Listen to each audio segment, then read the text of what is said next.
जसलाई इंग्लिशमा पोलिटिक्स भनिन्छ। यो पोलिटिक्सबाट कुरा सुरु गर्नुपर्छ। पोलिटिक्स शब्द पोलिस शब्दबाट आएको हो। पुलिस होइन, पोलिस। यो पोलिस मेट्रोपोलिटन सिटी भनिन्छ नि, प्रचलनमा आएको शब्द। पोलिसको मतलब हो शहर, मेट्रोपोलिस। याद राख्नुस्, पोलिटिक्स शब्द पोलिस शब्दबाट निस्केकोले पोलिटिक्सको सुरुवात कहाँबाट भयो त भन्नाले जहाँबाट मान्छे एक ठाउँमा बस्न थाले, एउटै भूभागमा अटाई नअटाई बस्न थाले, त्यहाँबाट राजनीतिको जन्म भएको भन्ने अर्थ लगाउँछ यसले। यदि मान्छे रिमोटमा बस्ने हो, यदि मान्छे टाढै बस्ने हो, अझ एक्लै बस्ने हो भने कुनै राजनीतिको आवश्यकता पर्दैन।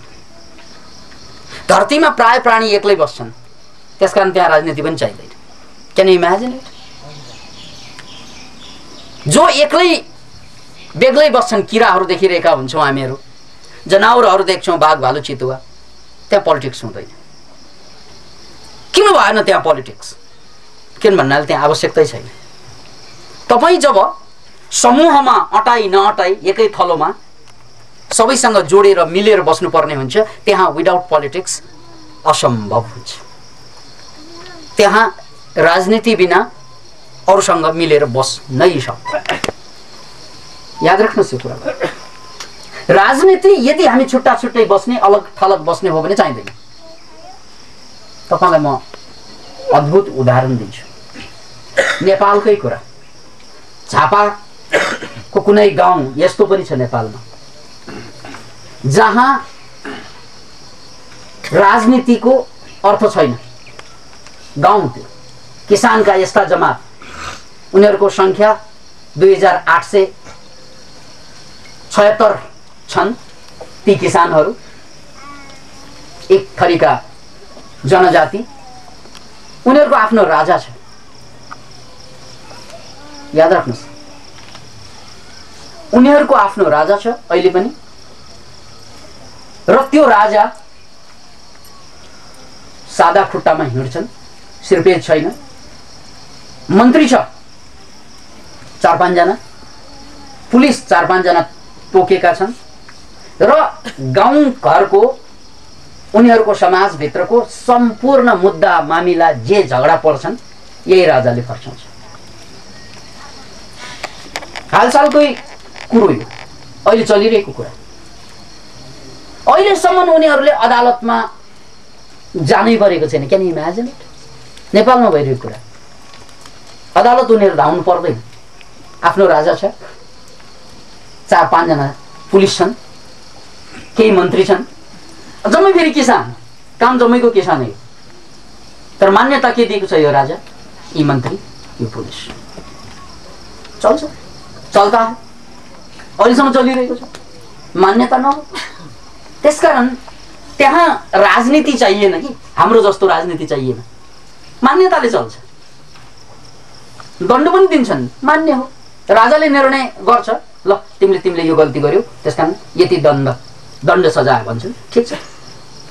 त्यहाँ राजनीति चाहिँदैन। नीति भए पुग्छ कि। राजनीति शब्द र पोलिटिक्स शब्द फरक छ। राजनीति भनेको उच्चतम नीति, राज भनेको सुप्रिम, रोयल, ठुलो नीति। नीति भनेको नियम।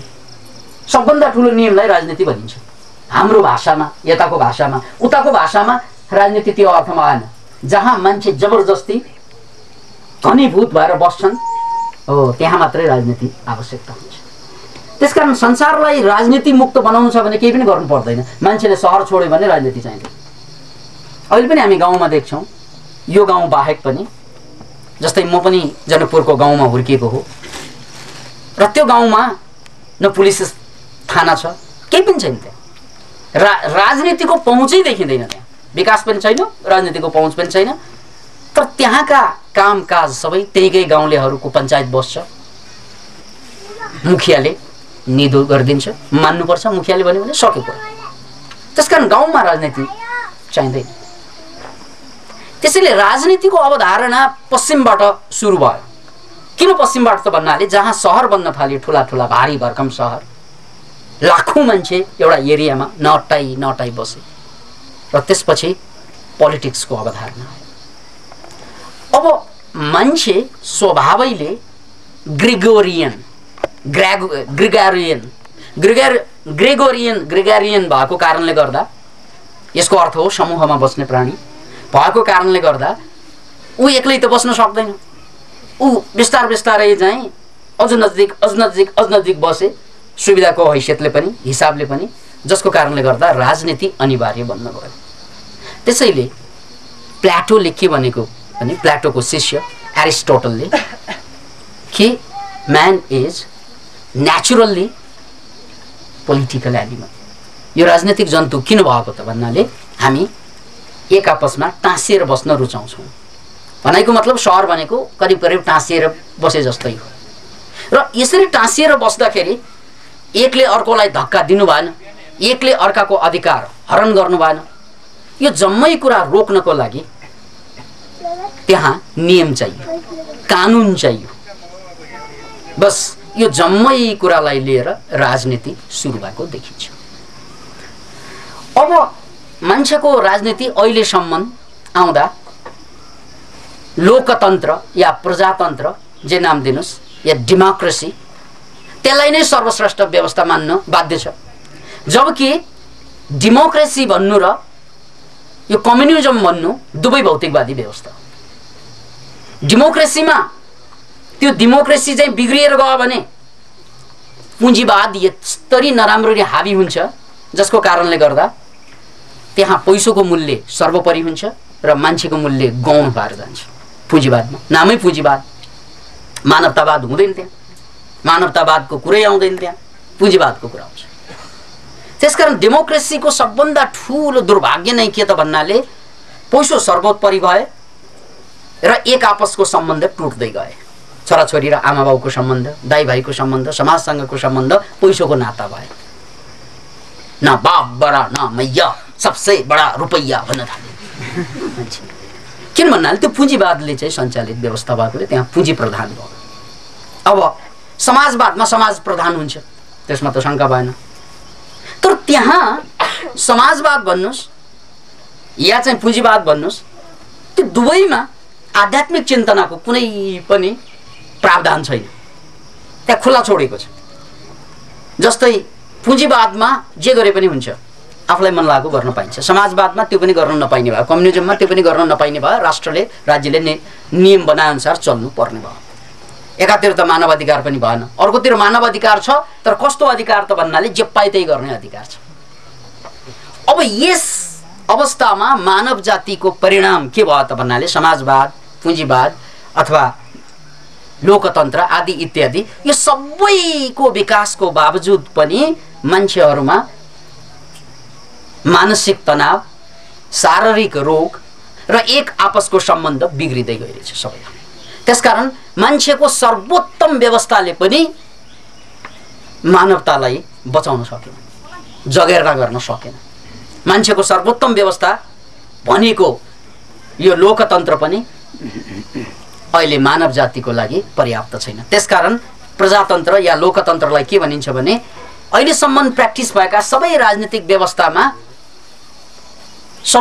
व्यवस्थामा सबभन्दा कम घातक त यो पनि हो, तर कम घातक हतियार त यो पनि हो। यो भन्दा राम्रो नजन्मेको कारणले गर्दा अहिलेलाई यही ठिक छ भन्न बाध्य छ मान्छे। पर्फेक्ट व्यवस्था भनेर कसैले पनि डेमोक्रेसीलाई चाहिँ दाबी नै गर्न सक्दैन। किन भन्नाले अहिलेसम्म जसलाई लोकतन्त्र भनिन्छ भिडतन्त्र हो। भिडतन्त्र भनेको एक जमात 205 सिट छ नि संसदमा, त्यो 205 सिटवालाले जे निर्णय गर्छ त्यही निर्णय अनुसार 2 करोड भन्दा बेसी जनताले मान्न बाध्य हुन्छ। त्यही हो भिडतन्त्र भनेको। अहिले नेपाली जनताको इस्यु शान्ति छ नि, अहिलेको अवस्थामा पनि तुरुन्तै माओवादीलाई मूलधारमा ल्याउनु छ नि, तर हाम्रा सांसदहरूले माओवादीलाई मूलधारमा ल्याउने चाहिँ अहिले पनि चासो खासै देखाएको देखिरहेको छ। अहिले पनि उनीहरूको हिसाब किताब अर्कै छ। जनताको मूल मुद्दा शान्ति, उनीहरूको चाहिँ मूल मुद्दा चाहिँ यो कुर्सीमा सुपर ग्लु लगाएर कसरी बस्ने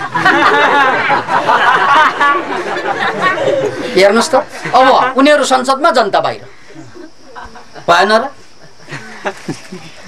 त पो छिम्के दा पो झिम्के भन्ने जस्तो नेवारीमा त एउटा भनाइ छ रिसको पोको तँसँग धनको पोको मसँग अब जनतासँग रिस छ अब रिस भएर के गर्नु यो रिस किन भन्नाले शक्तिमा अहिले जनता छैन जनताले चाहिँ पठाइदियो उनीहरूलाई अब उनीहरूले जे गर्छन् त्यसलाई चाहिँ सहेर बस्नुपर्ने हुन्छ तबसम्म जबसम्म जनताले फेरि अर्को रगत बगाउन तयार हुँदैन त्यसलाई क्रान्ति भनिन्छ है जनआन्दोलन तेस्रोको आवश्यकता महसुस भयो हुन थालिसकेको छ तुरुन्तै ल हेर्नुहोस् त दुर्भाग्य के हुन्छ तेस्रो पछि चौथोको महसुस भयो भने अब यो जहिले पनि मर्ने नेपाली जनता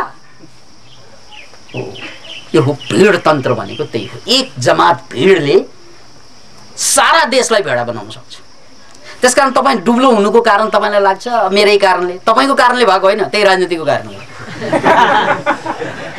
तपाईँले के खानुहुन्छ के हग्नुहुन्छ सबै राजनीतिको परिणाम किन भन्नाले संसदमा बिल पास गरेपछि तपाईँले यो खानु यो नखानु भन्ने कुरा जम्मै संसदबाट पास भएर आउँछ उदाहरणको लागि नेपालमा दुनियाँभरको रक्सी र चुरुट किन्न पाइन्छ तर तपाईँलाई थाहा हुनुपर्छ नभए चाहिँ सुन्नुहोस् यहाँ भिटामिन्स र मिनरल्स किन्न पाइँदैन जस्तै हामीले अब म डक्टर पनि भएको कारणले गर्दा मैले पेसेन्टहरूलाई मल्टिभिटामिन्स एन्ड मल्टिमिनरल्स चाहिँ दिनुपर्ने हुन्छ त्यो नेपालमा छँदै छैन मल्टिभिटामिन्स एन्ड मल्टिमिनरल भनेर विदेशतिर 20-30 वटा भन्दा बेसी भिटामिन्स र मिनरल एउटै क्याप्सुलमा बनाएको हुन्छ एउटा चक्का खायो भने सम्पूर्ण आवश्यकता पूर्ति हुने खालका भिटामिन्स र मिनरल नेपालमा किन्न पाइँदैन क्यान यु इमेजिन इट जहाँ संसारभरको रक्सी चुरोटदेखि लिएर स्म्याक पनि यहाँ चाहिँ चाख्न पाइन्छ त्यहाँ भिटामिन किन्न पाइँदैन कसले गरेको यो भन्नुस् त कसले निर्णय गरेको थियो यही राजनीतिले त्यसकारण तपाईलाई लाग्दो होला म डुब्लो छु हेर खत्तम भइरहेछ गाला धस्किलो के होइन यो राजनीति तपाईको गाला तान्ने काम सिधा हेर्दा तपाईँ जस्तो हो हैन अब तपाईलाई के खुवाउने के नखुवाउने यो जम्मै कुरा उनीहरूले नै निर्णय गर्ने हो तपाईले इन्डियामा बनेको 3 लाखको कार यहाँ 9 लाख तिर्नुपर्छ त्यो कसले गरेको निर्णय तपाईलाई लाग्छ कि 9 लाखै पर्छ यो इन्डियामा बनेको कारको पर्दैन 3 लाख तिरे पुग्छ अहिले इन्डियामा गएर किन्ने चलाउने हो भने 3 लाखमा पाउँछ लगभग यहाँ 9 लाख 8 लाख तिर्नुपर्छ कसले गरेको थियो त्यही सरकारले त्यसकारण तपाईको अहिलेसम्मको असफलता रोग समस्या त्यो सबैको 50% कारण है सबै कारण त दिन पाइँदैन 50% कारण त आफू हो तर 50% कारण चाहिँ सरकार गभर्नमेन्ट हो त्यसकारण गभर्नमेन्ट जबसम्म गतिलो हुँदैन जनता कहिले पनि गतिलो हुँदैन यही कुरालाई अध्यात्म शास्त्रमा भनेको यथा राजा तथा प्रजा अहिले भन्नुपर्छ यथा नेता तथा जनता है त्यसकारण गभर्नमेन्ट यदि चाहिँ मूर्ख पर्यो भने जनता बुद्धिमान हुन सक्दैन अब गभर्नमेन्ट मूर्ख पर्नु भनेको ठूलो कुरा भएन किन भन्नाले राजनीतिको बारेमा अहिलेसम्म जुन प्र्याक्टिस भए संसारभरमा त्यो प्र्याक्टिस अर्थपूर्ण जति हुनुपर्ने हो भए छैन भन्ने कुराको प्रमाण रोग त छँदैछ हामीसँग त्यो भन्दा ठूलो प्रमाण के त आतंकवादको विकास हेर्नुस् है आतंकवाद संसारभरिमा छ यसबाट चाहिँ जनतालाई मानव जातिलाई बचाउन सकिरहेको छैन आतंकवादबाट अहिलेको विश्वको एउटा ठूलो चुनौती आतंकवाद अनि अर्को ठूलो चुनौती आतंकवाद बाहेक पनि अर्को पनि चुनौती छ ठूलठूलो त्यो के त प्रकृति पूर्णतया विनष्ट हुँदैछ तपाईले सास फेर्ने हावा त्यसले पनि रोग ल्याउँछ एकजना साथीले हिजो मलाई भन्दै हुनुहुन्थ्यो ओहो म योग गर्छु सबै गर्छु तैपनि मेरो ब्लड प्रेसर बढ्यो सर के भएको यो अचम्म भयो सबै गर्छु तर यो ब्लड प्रेसर बढ्यो कसले बढाएको त त्यही राजनीति तपाईलाई अचम्म लाग्छ ल राजनीतिले कसरी ब्लड प्रेसर बढाउँछ किन भन्नाले यो नोइज पोल्युसन जुन छ नि बजारमा तपाईं यदि बजारको छेउ घरमा बस्नुहुन्छ भने या तपाईको अफिस बजारको छेउमा छ पाफु पाफु पाफु जुन बजिरहेको हुन्छ नि दिनभरि त्यही काफी छ ब्लड प्रेसरको रोगी बनाउनको लागि त्यसलाई नोइज पोल्युसन भनिन्छ त्यसकारण यो नोइज पोल्युसन कायम गर्ने काम इजाजत कसले दिएको त्यही गभर्नमेन्टले होइन क्यान यु इमेजिन इट त्यसकारण तपाईको ब्लड प्रेसर बढ्छ यही राजनेताहरूको कारणले तपाईको बाउ मर्छ काले यही राजनेताको कारण याद राख्नुस् तपाईको श्रीमती पहिलो जान्छन् यही राजनीतिको कारण प्रत्यक्ष त होइन प्रत्यक्ष त देखिँदैन त्यसकारण त तपाईलाई लाग्दैन राजनीति वाहियात कुरा जस्तो लाग्छ कहाँ वाहियात तपाईको जिन्दगीलाई निर्धारण गरेर बसेको हुन्छ 205 जनाले त्यसकारण तपाईँ चनाखो हुनु भएन भने या हामी चनाखो भएनौँ भने त हाम्रो जिन्दगीलाई समाप्त पार्ने काम राजनीतिबाट नै हुने हो र त्यसकारण त यो आबाद गर्ने काम पनि उसैले गर्न सक्छ किन भन्नाले त्यो ताकत हो। त्यसकारण हामीले राजनीतिको अवधारणामा सिक्नुपर्ने सबभन्दा राम्रो संगठन अहिलेसम्म मानव जातिले बनाएका कुनै पनि संगठन चाहिँ गतिलो भएन, तर माउरीको संगठन अहिलेसम्मको इतिहासमा, प्रकृतिको इतिहासमा, मान्छेको इतिहासमा होइन, प्रकृतिको इतिहासमा सबभन्दा सबल संगठन मानिन्छ। हेर्नुहोस् है, त्यही कुरा मैले हिजो एचबिसीमा भन्दै थिएँ कि चाको हुन्छ माउरीको चाको, त्यहाँ 3 थरीका माउरी हुन्छन्। एउटा चाहिँ ज्यामी माउरी, अर्को भाले माउरी र अर्को रानो माउरी अथवा रानी माउरी। त्यो रानी भनेको लिडर हो। अब हेर्नुहोस् है, त्यो चाको भनेको सहर हो, उनीहरूको समाज। त्यो समाजमा बस्नको लागि, त्यो समाजलाई सुचारू रूपमा सञ्चालन गर्नको लागि एउटा लिडर चाहियो। त्यो लिडर को त? रानो भयो। अनि उनीहरूले कार्य विभाजन गर्नु पर्यो, किन भन्नाले काम गर्नु पर्यो, निर्माण काम गर्नु पर्यो, विकास गर्नु पर्यो। यो सबै गर्नको लागि उनीहरूले दोस्रो कुरा के ल्यायो त भन्नाले ज्यामी माउरीको अवधारणा। अनि त्यसपछि भाले माउरी जो रानी माउलाई सघाउँछ अनि सन्तान जन्मिन्छ। यसरी यो कन्टिन्युएसन चलिरहेको हुन्छ। अब उनीहरूको त्यो चाकोमा सबै कुरा छ, अद्भुतसँग सबै कुरा के छ त भन्नाले त्यहाँ माउरी भर्खर मात्रै विकास भएको माउरीको पहिलो काम के हुन्छ? सफाइ गर्ने काम। यहाँ त हामीले चाहिँ छोराछोरीमा छोरीलाई चाहिँ जम्मै भाँडा माझ्न दिने, छोरालाई चाहिँ आफूले खाएको थाल ग्लास पनि उचाल्न नदिने काम गर्छ है। यति पक्षपात छ मान्छेको समाजमा। तर माउरी यति बुद्धिमान कि सबैले काम सिक्नुपर्छ। ल जा, पहिलो फेजमा आउनेहरूले सबै काम गर्नुपर्छ। अनि दोस्रो फेजमा जाँदाखेरि अब काम मात्रै गरेर हुँदैन, दोस्रो कुरा सिक्नु पर्यो, अरूको लागि बाँच्नु। त्यसकारण अरूको लागि खुवाउने काम हुन्छ। त्यो प्युपाहरूलाई चाहिँ लार्वालाई खुवाउने काम हुन्छ। खुवाउने भनेको अरूको टेक केयर गर्ने, किनभने हामी त स्वार्थी छौँ, अरूको लागि केही पनि गर्दैनौँ। हामीले मुस्किलले आफ्ना छोराछोरीलाई केही गर्दो होला, तर माउरीलाई त ट्रेनिङै के हुन्छ त भन्नाले प्राकृतिक रूपमा सबैलाई खुवाउने काम अब तेरो जिम्मामा। त्यो भनेको किचनको काम जस्तै हो। अनि त्यसपछि तेस्रो फेजमा बल्ल गएर उनीहरूले निर्माणको काम चाहिँ सिक्छन्, क्रिएसन। चौकाउतो बनाउनु पर्यो। अब हेर्नुहोस् है, they are now engineers, they are now the कर्मिज, सिकर्मिज, क्रिएटर्स। अब क्रिएसन भयो। त्यसपछि अर्को फेजमा गएर, चौथो फेजमा गएर उनीहरूले राजनीति सुरु गर्छ। के राजनीति त भन्नाले गार्डिङ गर्ने। आफ्नो यो चाकोमा बच्छ्यौहरूले हमला नगरून्, या कुनै चराहरूले हमला नगरून्, या अरूबाट हमला नगरून्, या भित्रैबाट विद्रोह नहुन् आदि इत्यादिको लागि उनीहरूले गार्ड चाहिँ सिक्छन्। अनि त्यो हो राजनीति। एक किसिमबाट व्यवस्थापन त्यहाँ सुरु हुन्छ। अनि त्यो फेज सकिसकेपछि त्यही माउरी गएर अनि now you have to do. अब तपाईँले गर्ने के त भन्नाले विकास निर्माणको कार्य त अन्तिम कार्य हो। विकास निर्माण भनेको के? निर्माण त भइहाल्यो, चाको बनाउन सिक्यो। अब विकासको कार्य के? मह थुपार्ने, द्याट इज डेभलपमेन्ट। हामीले मान्छेको हिसाबले धन थुपार्ने हुन्छ। जस्तै अमेरिकाले धन थुपार्यो नि, उसको चाकोमा डलर छ। त्यसकारण उसले अरूलाई पनि सघाउन सक्छ, अरू देशलाई पनि। त्यो डलर थुपालेर होइन, डलर हो, त्यही हो। अमेरिकाको डलर इक्विभ्यालेन्ट टु माउरीको मह।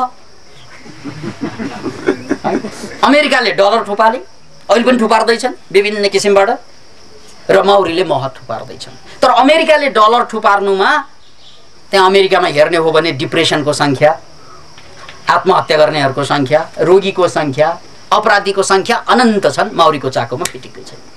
फरक त्यो भयो। डेभलप त त्यहाँ पनि छ, डेभलप यहाँ पनि छ, तर त्यो सङ्गठन र यो सङ्गठनमा आकाश र जमिनको फरक छ। Can you imagine it? त्यसैले हामीले सिक्ने सबभन्दा ठुलो सङ्गठन भनेको माउरीको चाकोबाट। माउरीले रानी बनाउने कसरी त? लिडर कसरी डेभलप हुन्छ? राजनीतिमा लागेर हो? होइन, राजनीतिमा त त्यहाँ सबै लाग्नुपर्ने हुन्छ। पालो पालो, आलो पालोमा सबैले सबै काम गर्नुपर्ने हुन्छ। तर रानी डेभलप गर्नको लागि उनीहरूले के गर्छन्? रोयल जेली खुवाउँछन्, शाही खुराक। हेर्नुहोस् है, माउरी छुसीलाई थाहा छ कि लिडर बन्ने तब मात्रै सम्भव छ जब उसले चाहिँ ठिक खाना खान्छ।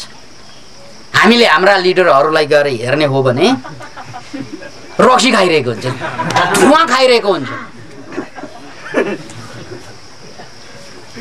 माता तीर्थ आश्रममा छँदा पद्मरत्न तुलाधरजी, माननीय पद्मरत्न तुलाधरजी 1 हप्ता बस्न आउनुभएको थियो।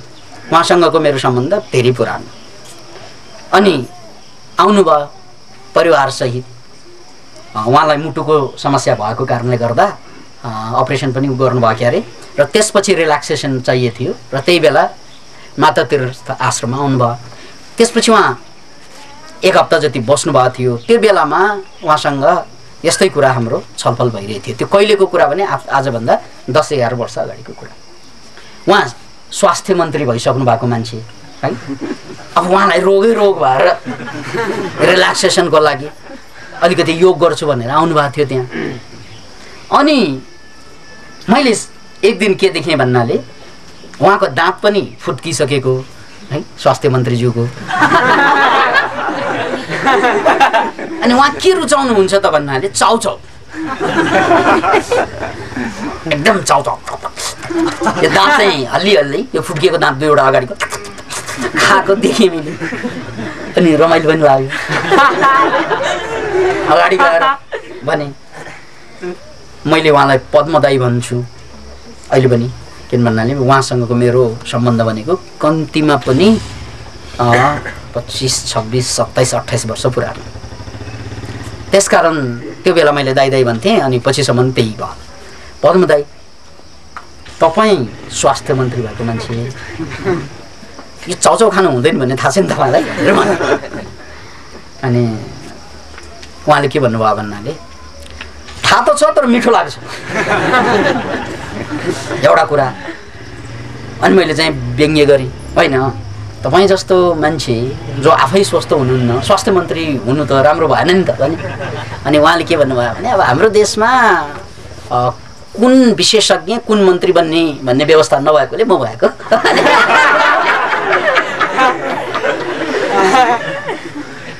रमाइलो थियो। अब छुसी माउरीलाई लिडर कसरी बन्छ थाहा छ। साँच्चैको लिडर त्यो हो जसले डेभलपमेन्ट पनि गर्छ, क्रिएसन पनि गर्छ र सुरक्षा पनि गर्छ। त्यो त करोडौं वर्षदेखि माउरीले गर्दै आएको कुरा, बिकज अफ देयर लिडर्स। याद राख्नुहोस् यो कुरा। माउरीको चाको अहिलेसम्म अडिरहनुको कारण के त विलय हुनुपर्ने नि भएन नि त। करोडौं वर्षमा पनि त्यो सङ्गठन अहिले पनि बाँकी छ। किन त भन्नाले बिकज अफ लिडरसिप। अनि लिडरसिप के त भन्नाले भोजनबाट तयार भएको लिडरसिप, रोयल जेली। अब मान्छेलाई स्वास्थ्य मन्त्रीलाई के खाने थाहा छैन, अनि भनेपछि जनतालाई थाहा होला। अनि जो आफै स्वस्थ छैन जनतालाई स्वस्थ पार्ला असम्भव। त्यसकारण माउरीबाट हामीले सिक्नुपर्ने कुरो के त भन्नाले यदि चाहिँ लिडरसिप चाहिँ डेभलप गर्नु छ, सबै लिडर हुनु पर्दैन समाजमा। किन भन्नाले त्यो चाकोमा पनि थोरै लिडर हुन्छन्, डेभलपमेन्टमा पनि थोरै हुन्छन्, उनीहरूको डेभलपमेन्टमा पनि सबै लिडर हुने कुरा पनि आएन। तर ज्यामी त चाहियो, केही भाले त चाहियो। अनि त्यो 3 वर्ग मिलेर नै एउटा सङ्गठन बन्छ जहाँ उनीहरूले मह थुपार्ने, बच्चा काट्ने र साथसाथै उनीहरूको लाइफ साइकललाई चाहिँ शान्तपूर्वक चाहिँ टुङ्ग्याउलाउने। त्यही हो जिन्दगी, उनीहरूको जिन्दगीको मिनिङ। त्यो गरिरहेको छ अहिले। त्यसको सबभन्दा ठुलो हात नै के रह्यो? लिडरसिप। अनि त्यो लिडरसिप चाहिँ त्यहाँ किन बरकरार रह्यो त भन्नाले उनलाई डेभलप गरेकै भोजनले र त्यसपछि 4-5 जना या 8-10 जना त 10-15 जनासम्म पनि रानी हुनेले डेभलप गर्दा ती रानी माउरीको बीचमा पनि कम्पिटिसन हुन्छ। अब उनीहरू त पशु भएको कारणले अथवा किरा भएको कारणले गर्दा उनीहरूको पुरुषार्थ भनेको त लड्नु नै हो। लड्दाखेरि चाहिँ सबभन्दा शक्तिशाली जो छ त्यही रानी बन्छ। पुरुषार्थ हेर्नुहोस् त्यहाँ, पुरुषार्थ नम्बर 1 र भोजन नम्बर 2। यति 2वटा कुराको आधारमा माउरीको सङ्गठन करोडौं वर्षदेखि शान्तपूर्वक व्यवस्थित छ संसारमा। हाम्रा राजनीतिले अहिलेसम्म यति पनि सिकेन। Can you imagine it? त्यसकारण हामीले भन्नुपर्छ या बुझ्नुपर्छ कि जबसम्म चाहिँ लिडर गतिलो हुँदैनन् तबसम्म चाहिँ संसार चाहिँ ठिक हुँदैनन्। यसै कुरालाई जबसम्म फिलोसफर्सहरू राजा हुँदैनन् या राजाहरू फिलोसफर हुँदैनन् तबसम्म संसारको समस्याको समाधान छैन।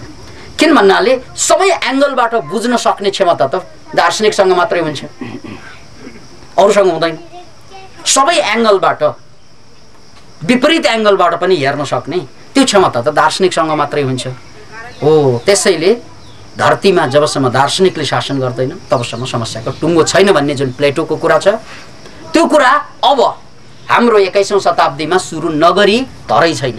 किन भन्नाले यहाँ आतंकवाद यति ठुलो छ, यो सारा सृष्टिको पोल्युसन कसले यसलाई मेटाउने? अब हेर्नुस् त, यो धरतीलाई सयौं पल्ट ध्वस्त गर्नको लागि मिसाइल्सहरू, एटम बमहरू बनाइरहेका छन्। सयौं पल्ट क्याल्कुलेसनै गरेर भनेको यो 700 पल्ट भन्दा बेसी यो धरतीलाई चाहिँ ध्वस्त गर्न चाहिँ क्षमता छ मान्छेसँग अहिले। त्यो बम यति थुप्रेको छ, त्यो बमलाई डिस्पोजल कसले गर्ने? यही राजनेताले। इरान अझै चाहिँ चेतेको छैन, बनाउनु परिरहेछ उसलाई। इन्डियाले बनाइहाले, पाकिस्तानले बनाइहाले, सकेको भए नेपाल किन छोड्थे? यस्तो हतियारको होड कसले गरे? यही राजनीति। त्यसकारण यो संसारलाई चाहिँ बदल्नु छ भने पहिला त राजनेता बदलेर आउनु पर्यो। कस्ता राजनेता आउनु पर्यो? जो भोजनबाट, ज्ञानबाट, है, सबै कुराबाट सम्पन्न त्यो मान्छे शासक बन्नुपर्छ। अनि मात्रै संसारले आशा, नौलो आशाको किरण देख्न सक्छ भन्ने हाम्रो अवधारणा। त्यसैले हामीले एउटा शब्द कोइन गरेका छौँ, लोकतान्त्रिक शब्द त रहनु पर्यो अहिले। किन भन्नाले लोकतान्त्रिकको मतलब समावेशी। यहाँ महिलाहरूको सहभागिता हुनु पर्यो पोलिटिक्समा, जनजातिको सहभागिता हुनु पर्यो।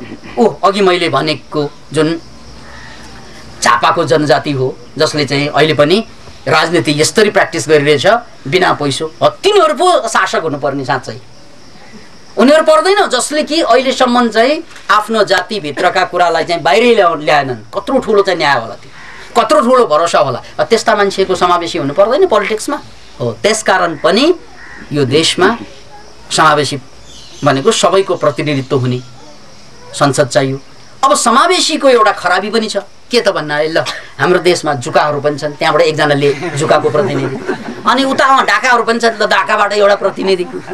समावेशीको मतलब त्यो पनि हो। फेरि ढाका त अपराधी भएकोले लिँदैन, जुका पशु भएकोले लिँदैन। उदाहरण जुका जस्ता मान्छे, ढाका जस्ता मान्छे, उनीहरूले पनि समूह बनाएर आयो भने त उनीहरूको पनि लिनुपर्ने हुन्छ।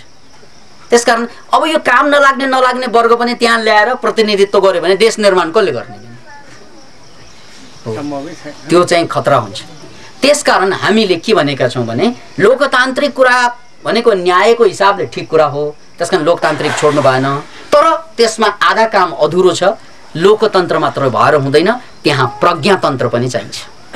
प्रज्ञातन्त्र भनेको, प्रज्ञा भनेको ज्ञान, अनि जोसँग ज्ञान छ त्यो मान्छे 50% राजनेताको रूपमा उपस्थित भयो भने, जस्तै स्वास्थ्यको बारेमा कम्प्लिटली मेडिकल साइन्स मात्रै होइन कि सबै क्षेत्रको ज्ञान भएका मान्छे त्यहाँ स्वास्थ्यको क्षेत्रमा पोलिटिक्समा चाहिँ घुस्यो भने, अथवा पोलिटिक्समा चाहिँ उसले लिडिङ गर्न पायो भने बल्ल गएर चाहिँ जनतालाई चाहिँ कसरी स्वस्थ पार्ने भन्ने कुरा आउँछ। त्यस्तै चाहिँ विज्ञानको कुरा पनि त्यही हो, एजुकेसनको कुरा पनि त्यही हो। जुन जुन क्षेत्रका मान्छेहरू बिल्कुलै चाहिँ त्यो क्षेत्रमा पोख्त र आत्मसंयमित, त्यहाँ पोख्त मात्रै भएर हुँदैन। प्रज्ञातन्त्र भन्नुको मतलबै त्यही हो। किन भन्नाले मेरिटोक्रेसीको अवधारणा छ, फेरि याद राख्नुहोस्, यो पुरानो अवधारणा। प्रज्ञातन्त्रको अवधारणा हामीले नयाँ सारेको हो।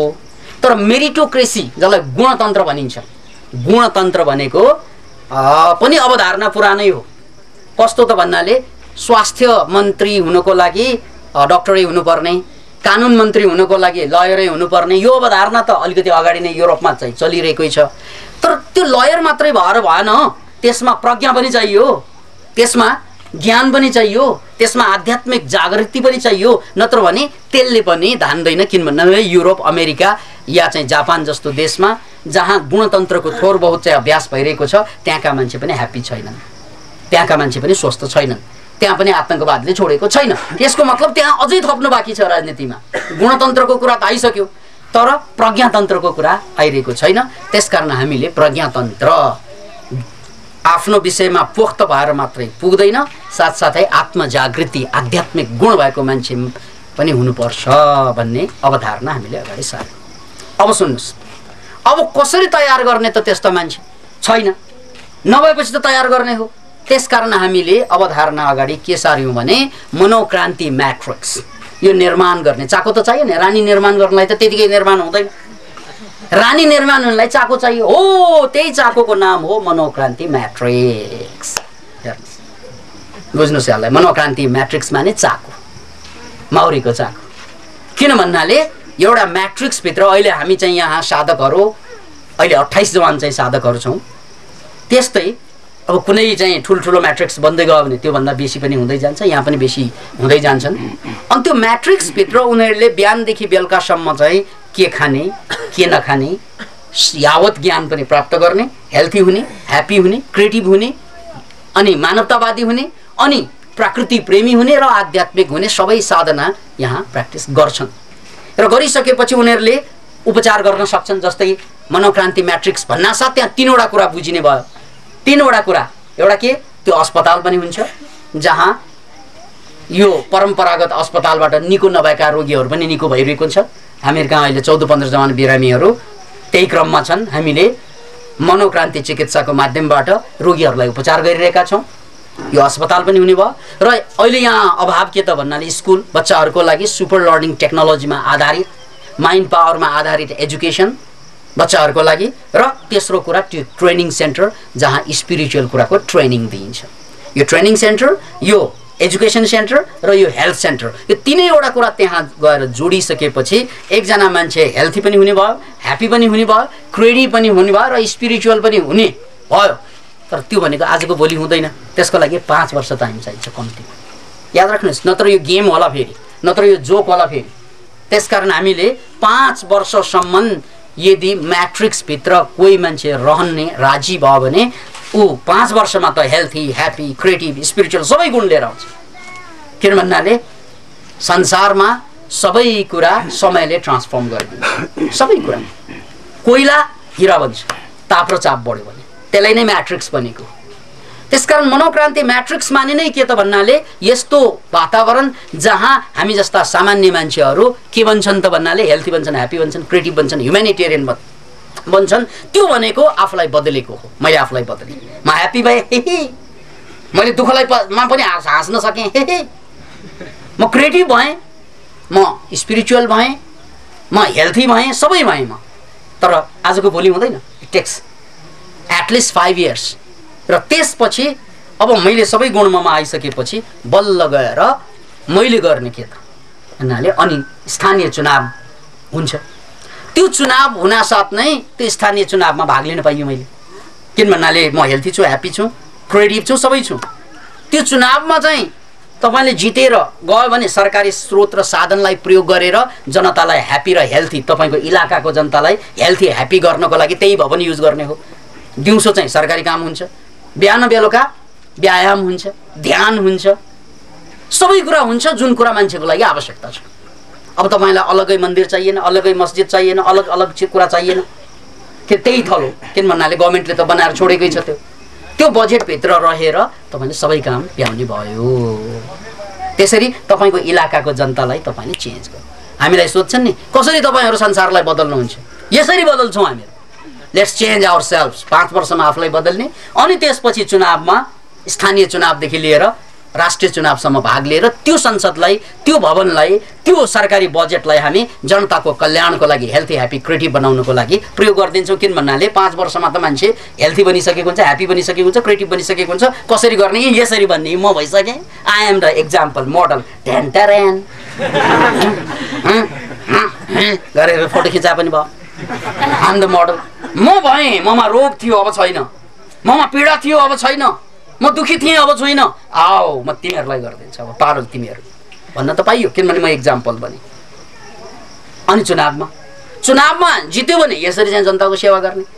अब भन्नु हार्यो, हारेर के फरक भयो? म्याट्रिक्समा आऊ, म्याट्रिक्स छँदैछ, तिमीहरूको कल्याण म्याट्रिक्सबाट हुन्छ। अनि यदि तिमीहरूलाई चाहिँ योभन्दा ठुलो ठाउँ चाहियो भने भोटमा लगाइदिने हो अर्को 5 वर्ष। यसरी तपाईको लाइफ स्टाइल 2 किसिमबाट। अब म्याट्रिक्सको अर्को एउटा गुण सुन्नुहोस्, यो हाम्रो सुरुवात भयो। हामीले 100 रोप्ने जग्गाको म्याट्रिक्सको कल्पना गरेका छौँ, जहाँ तपाईँ एक्लै मात्रै पनि हुँदैन, त्यहाँ तपाईका बाबाहरूको लागि बाबा आमाको लागि एक किसिमको वृद्धाश्रम पनि हुन्छ र त्यही तपाईँका छोराछोरीको लागि होस्टेल पनि हुन्छ, बालाश्रम पनि हुन्छ। अब हेर्नुहोस् है, एक हातमा तपाईँका बाबा आमा, अर्को हातमा तपाईँका छोराछोरी, त्यही म्याट्रिक्सभित्र रहने भएपछि त तपाईँ त वास्तविक मानव भयो। किन भन्नाले बाबा आमालाई पनि हेर्न पाइयो, छोराछोरीलाई पनि हेर्न पाइयो र तपाईँको विकास पनि हुने भयो। बस अब के चाहियो तपाईँलाई? केही चाहिन्छ योभन्दा बेसी? तपाईँको आमा बाबाको ऋण पनि चुकाउनु भयो, छोराछोरीको लागि ऋण पनि चुकाउनु भयो। किन भन्नाले छोराछोरीको लागि एजुकेसन त्यही हुन्छ। अनि तपाईँको जीवन तपाईँले जे खोजेको हो त्यहाँ त अगाडि बढ्ने मात्रै हो, पछाडि नहटेको। किन भन्नाले तपाईँ पितृऋणबाट मुक्त, तपाईँ पुत्र ऋणबाट पनि मुक्त हो। यसको लागि 100 रोपनी जग्गा नभए 50 रोपनी जग्गाको हामीले म्याट्रिक्सको अवधारणा गरेका छौँ। त्यसको सुरुवातको एउटा सानो नमुना यहाँ चाहिँ जग्गा छैन, नभएको कारणले हामीले यहाँ अहिले जे सकिन्छ त्यहाँबाट सुरु गरेका छौँ। यस्तो म्याट्रिक्स अब देशभरि बन्ने क्रममा जानुपर्छ। त्यही क्रममा हाम्रा एकाध साथीहरूले, जस्तै चितवनबाट आउने रामचन्द्रजीले भर्खर मात्रै कुरा गर्दै हुनुहुन्थ्यो, म चाहिँ देवघाटमा अलिकति जग्गा चाहिँ ग्रहण गर्दैछु, त्यसको चाहिँ 1 रोपनी जति त मनोक्रान्तिलाई दिन्छु भन्नुभएको छ। ठिकै छ, 1 रोपनीबाट पनि सुरु हुन्छ। किन भन्नाले त्यो ठाउँमा त्यो सेरोफेरोका मान्छेहरू त्यहाँ गएर मनोक्रान्तिका यी अभ्यास 5 वर्ष चाहिँ गरेपछि त उनीहरूले त्यो क्षेत्रलाई हाँक्न सक्ने भयो। याद राख्नुहोस्। त्यसकारण हामीले चाहिँ बुझ्ने पर्ने कुरा के त भन्नाले अबको युग भनेको अहिले जस्तो तपाईँले भारी भारी बोकेर, छोराको चाहिँ चिन्ता बोकेर, छोराछोरीको चाहिँ तन्तामा, आमा बाउको पीडामा बाँच्नु पर्दैन। अब भविष्य क्लियर छ। तपाईँका छोराछोरीको लागि स्कुल त्यही हुन्छ, तपाईँका आमा बाबाका लागि त्यही हुन्छ। अब होइन त्यहाँ बस्दा बस्दा एक ठाउँमा बस्दा बोर छ भने ठिकै छ, तपाईँले चाहिँ चितवनको चाहिँ त्यो जुन मनोक्रान्ति म्याट्रिक्स छ त्यहाँ बस्दै बोर भयो, बाबरी हामी घुम्न कुन त्यो पर्यो, ठिकै पर्यो। अब त्यसो भए हामी त्यहाँ चाहिँ हुम्ला जुम्लामा पनि हाम्रो मनोक्रान्ति म्याट्रिक्स चाहिँ बन्छ, त्यहाँ गएर बस्ने 1 वर्ष। त्यहाँबाट बोर भयो भने ठिकै छ, झापामा आएर बस्ने, लु घुम्नु पनि पाइन्छ। अब के चाहियो तपाईँलाई? तपाईँको जिन्दगीको सम्पूर्ण ग्यारेन्टी। याद राख्नु, सम्पूर्ण ग्यारेन्टीको थलो हुन्छ मनोक्रान्ति म्याट्रिक्स। तपाईँको बाबाको, आमाको, तपाईँको भविष्यको, तपाईँको हेल्थको, ह्याप्पिनेसको, क्रिएटिभिटीको। लोकतान्त्रिक गणतन्त्र। तर हजुर चाहिँ लोकतान्त्रिक प्रज्ञातन्त्र भन्दै हुनुहुन्छ। आखिर यी दुई शासन प्रणालीमा फरक के? प्रज्ञातन्त्रले गणतन्त्रको औचित्य कता लैजाला? प्रष्ट हुन चाहन्छु। यहाँले अलिकति नबुझ्नु भएको देखियो। लोकतान्त्रिक गणतन्त्र, गणतन्त्रको अर्थ हो राजा विहीन शासन प्रणाली। यसले धेरै कुरा बताएको छैन। एउटा के कुरा निर्दिष्ट गरेको छ भने गणतन्त्र भनेको त्यो राजनैतिक व्यवस्था हो जहाँ राष्ट्रपति अथवा प्रधानमन्त्री पावरफुल हुन्छ, राजा त त्यहाँ रहँदै रहँदैन। अब राजालाई छोडो, भारतको गणतन्त्र भनौँ या चीनको जनगणतन्त्र भनौँ, गणतन्त्र दुवै देशमा छन्। तर के गणतन्त्र हुँदैमा त्यहाँका मान्छेहरूले जुन भोगिरहेको मानवीय समस्या हो त्यसलाई निराकरण गर्न सकेको छ त भन्ने प्रश्न छँदैछ। त्यो छैन भन्ने आवाज जवाफ पनि छँदैछ। त्यसकारण हामीले लोकतान्त्रिकलाई चाहिँ छोडेका छैनौँ, लोकतान्त्रिकै भनेका छौँ। र प्रज्ञातन्त्रको अर्थ, प्रज्ञातन्त्र भनेको गणतन्त्रसँग बाजिने कुरा त भएन। त्यहाँ राजा भए पनि के नभए पनि के भन्ने कुरा मात्रै हुन्छ। जस्तै बेलायतमा राजा बाँकी छ, तर के त्यहाँ प्रजातन्त्र रहेन त भन्नाले प्रजातन्त्र छ। त्यस्तै चाहिँ अहिले संसारमा 25 वटा देश छन् जहाँ राजतन्त्र बाँकी छ। र राजतन्त्र रहँदैमा त्यो देशले, जनताले पूर्णतया अधिकार गुमाउने भन्ने त होइन। जहाँ अधिकार गुमाएका छन्, जनताले गुमाउनु परेको छ, त्यस्ता राजतन्त्रलाई जनताले फालिदिएको छ। जस्तै हालसालै मात्रै नेपालको कुरा पनि छ। त्यसकारण हामीले गणतन्त्र होस् नहोस् यो तपसिलको कुरा। जस्तै बेलायतको जस्तो राजतन्त्र नेपालमा रहने हो भने हामीलाई कुनै आपत्ति नपर्नु पर्ने हो। तर बेलायतको इतिहास र नेपालको इतिहास फरक भयो। नेपालको राजतन्त्रले जनतालाई पटक पटक धोखा दिएको कारणले गर्दा अबको नेपाली जनताले गणतन्त्रको कल्पना गर्न बाध्य भयो। जस्तै राजा त्रिभुवनकै पालोमा संविधान सभाको कुरा भयो, त्यो भएन। त्यसपछि महेन्द्रको पालोमा आउँदाखेरि अर्को षड्यन्त्र भयो, प्रजातन्त्रै मासियो। त्यसपछि वीरेन्द्रले 30 वर्ष प्रजातन्त्रलाई पञ्चायतलाई कन्टिन्यू गरिदिए र जनताले आन्दोलन गरेर त्यो फालियो। र त्यसपछि राजा ज्ञानेन्द्र विशेष कारणवश चाहिँ सत्तामा आए र उनले पनि जनताको अधिकार खोसिएको कारणले गर्दा त्रिभुवन, राजा त्रिभुवन, त्योभन्दा पहिला राणाकाल, त्यो कालदेखि अहिलेसम्मको पीडितमा अझ भनौँ जबदेखि शाहकाल सुरु भयो यो देशमा त्यहाँदेखिको इतिहास पनि जनताले सुख पाउने इतिहास देखेन। नदेखेपछि राजतन्त्रप्रति जनता यो देशमा इतिहासको कारणले गर्दा, इतिहासको नजिरको कारणले गर्दा बेलायतको जस्तो राजतन्त्र पनि यहाँ आवश्यक छैन भन्ने निष्कर्षमा पुगेको देखिन्छ। किन भन्नाले बेलायतको राजतन्त्र त ठिकै छ, नङ नपलाउने बाघ रहेछ त्यो। यहाँको चाहिँ राजतन्त्र भने कस्तो भन्नाले नङसँग काटेर दाँतसात भाँचेर चाहिँ 46 सालमा राखिदिएकै हो नि है। त त्यसपछि त पलाउँदो रहेछ दाँत पनि, राजतन्त्रको नङ्ग्रा पनि पलाउँदो रहेछ। त्यसकारण यस्तो नङ्ग्रा पलाउने बाघलाई, दाँत बारम्बार पलाउने अस्वाभाविक बाघलाई राख्नुभन्दा त सधैँको लागि फालिदिनु त्यही कल्याणकारी देखिन्छ भन्ने निष्कर्षमा जनता गएको देखिन्छ। अब गणतन्त्रको जहाँसम्म सवाल छ, अहिलेको ट्रेन्ड हामीले मनोक्रान्तिमा सुरुमा के भन्दै आएको थियौँ भने मनोक्रान्ति भनेको राजतन्त्र को विरोधी पनि होइन, समर्थक पनि होइन। यो कसैको विरोधी त हुनै सक्दैन, किन भन्नाले यो कुनै एउटा चिजको समर्थक पनि होइन। यो समर्थक हो भने सबै राम्रो चिजको समर्थक हो, होइन भने यो कसैको विरोध चाहिँ यसले एउटा चिजको विरोध गर्दैन। त्यसकारण राजतन्त्र हाम्रो लागि अप्रासङ्गिक कुरा हो। राम्रो राजतन्त्र भए रहेर के, नराम्रो भए राख्नु किन पर्यो? मनोक्रान्तिको डायलग त त्यही थियो। र त्यही सन्दर्भमा अहिलेसम्म नेपालको राजतन्त्रले आफूलाई राम्रो भनेर प्रमाणित गर्न सकेको देखिएन। अब जनताले चाहिँ कहाँ जान्छन् त भन्नाले संविधान सभाको मार्फतबाट जनताले, आम जनताले राजतन्त्रलाई फाल्छ, त्यो पक्का लेखेर राखे हुन्छ। किन भन्नाले नेपालको राजतन्त्रको इतिहास त्यस्तै छ। त्यो कारणले नेपाली जनताले राजतन्त्रलाई बचाउँदैन। त्यसकारण गणतन्त्र पक्का पक्की छ नेपालमा। अब गणतन्त्रभित्र प्रज्ञातन्त्र नरहने भन्ने कुरा हुँदैन। हामी राजतन्त्रै रहे पनि त्यसको विरोधी होइनौँ, तर नेपालको यो ट्रेन्डले राजतन्त्र रहँदैन, त्यो पक्का छ। त्यसकारण तपाईँ ढुक्क हुनुहोस्, राजतन्त्र पछि जे हुने हो त्यो कल्पना गरेर बस्दा हुन्छ। किन भन्नाले राजतन्त्र नेपालमा रहँदैन। अब प्रज्ञातन्त्र त्यसमा अट्छ कि नअट्दैन भन्ने कुरा त, प्रज्ञातन्त्र भनेको त प्रजातन्त्र लोकतन्त्र पछिको कल्पना हो। जहिले पनि याद राख्नुहोस्, जहिले पनि यो दार्शनिक चिन्तनामा दार्शनिकहरूले आफूभन्दा अगाडिको कुरा कल्पना गर्छन्। त्यही समयको कुरा त छँदैछ। जस्तै प्लाटोले चाहिँ दार्शनिक शासक हुनुपर्छ भनेर आजभन्दा 2300 वर्ष 2400 वर्ष अगाडि कल्पना गरेको। त्यसकारण दार्शनिकहरू जहिले पनि अगाडि हेर्ने कुरा हो र त्यही सन्दर्भमा हामीले प्रज्ञातन्त्रका अवधारणा अगाडि ल्याएको हो। र प्रज्ञातन्त्रमा लोकतन्त्र छँदैछ र साथसाथै चाहिँ राजतन्त्र त यो देशमा रहँदैन। हामीले वकालतै गर्नु पर्दैन, भविष्यवाणी मात्रै गरे पुग्छ, गरिदिएछौँ। त्यसकारण अब यत्रो ताली आएपछि रहन्छ त्यो राजतन्त्र? रहने हो भने त तपाईँहरूलाई चाहिँ रिस उठ्नु पर्ने नि। रिस कसैलाई उठेको छैन भने अब थोरैलाई रिस उठेको त रिसै होइन, त्यसलाई त इस भनेर देखाइदिएर। त्यसकारण हामी लोकतन्त्रमा विश्वास गर्ने परिपाटीको युगमा छौँ। त्यसकारण तपाईँ राजतान्त्रिकै भए पनि, राजालाई चाहिँ दिलदेखि मान्ने मान्छे भए तापनि जनताको कदर गर्नुपर्ने हुन्छ। बहुमत चाहिँ राजतन्त्रको विरोधमा छ, त्यसकारण राजतन्त्र जान्छ। बरु अहिलेदेखि चाहिँ श्राद्धको पिण्ड चाहिँ दिए पनि हुन्छ राजतन्त्रलाई।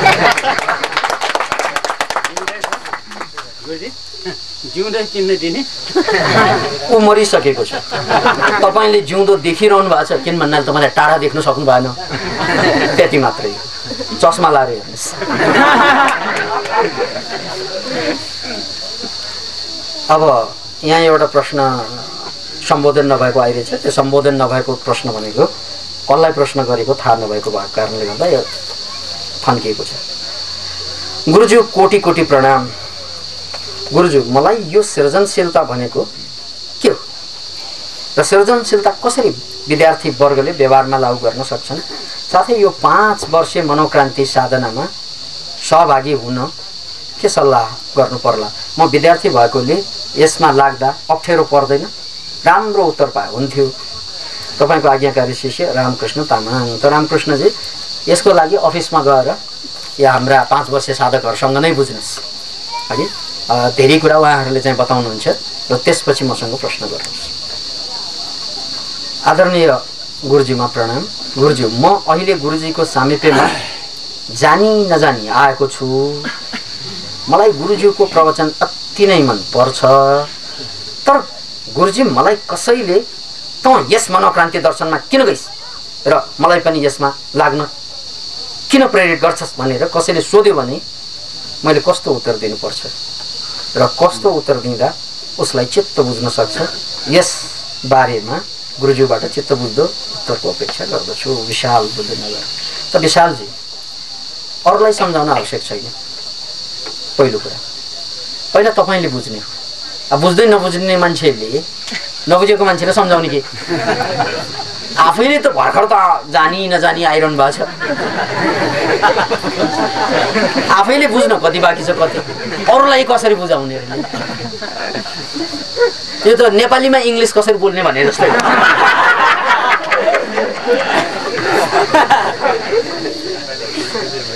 अब यो त असम्भव कुरा। त्यसकारण पहिला अरूलाई नहेर्नु, संसारलाई बदल्नु छ, सुरु आफैबाट गर्नु छ। तपाईँले पहिला बुझ्नुहोस्, साधनाको रूपमा पनि, यसका सैद्धान्तिक कुरा पनि। अनि बुझिसकेपछि तपाईँले बुझ्नु भनेकै अरूले बुझ्नु हो, तपाईँले नबुझ्नु भनेकै अरूले नबुझ्नु हो। याद राख्नुहोस् यो काव्यलाई। तपाईँले बुझ्नु माने अरूले बुझ्नु, तपाईँले नबुझ्नु माने अरूले नबुझ्नु। किन भन्नाले मेणबत्ती जब आफै बल्न थाल्छ चारैतिर के छ त्यो बुझिहाल्छ, अनि अरूले पनि बुझ्छ यो मेणबत्ती रहेछ भने। अब त्यहाँ अँध्यारो छ, तपाईँ बल्नु भएन भने अँध्यारोले मेणबत्तीलाई देख्दैन, मेणबत्तीले त्यहाँ वस्तुलाई देख्दैन। अनि त्यसकारण तपाईँले यदि वस्तुलाई देख्नु छ भने आफू बल्नु पर्यो। आफू बलेपछि वस्तुले तपाईँलाई देख्छ, तपाईँले वस्तुलाई देख्छ। तपाईँ अँध्यारोमा हुनुहुन्छ भने वस्तुले तपाईँलाई देख्दैन, तपाईँले वस्तुलाई देख्दैन। त्यसकारण जब तपाईँले बुझ्नुहुन्छ, ज्ञानको ज्योति बल्छ अनि अरूले तपाईँलाई बुझ्छ, अनि मनोक्रान्ति बुझ्छ।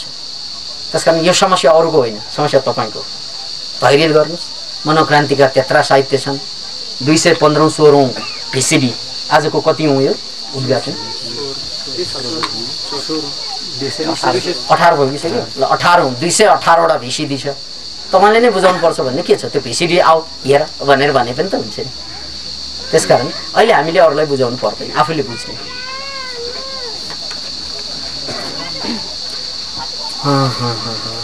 गुरुदेवमा मेरो मनोक्रान्तिमा एउटा गुरुदेव, मलाई मात्र 3 अवस्था बताइदिनुहोस् जुन अवस्थामा म भित्रको पार्वती बिउजेको बोध गर्न सकौँ, जुन आध्यात्मिक राजनीतिको लागि पनि आवश्यकता छ। गुरुदेव, मलाई मात्र 3 अवस्था बताइदिनुहोस् जुन अवस्थामा म भित्रको पार्वती बिम्जेको बोध गर्न सकौँ, जुन आध्यात्मिक राजनीतिको लागि आवश्यक छ। यो 3 अवस्था भने के 3 अवस्था बुझाउनु? कसको यो? यहाँ कैसे सुमिसाकेको के भन्नु खोज्नु भएको?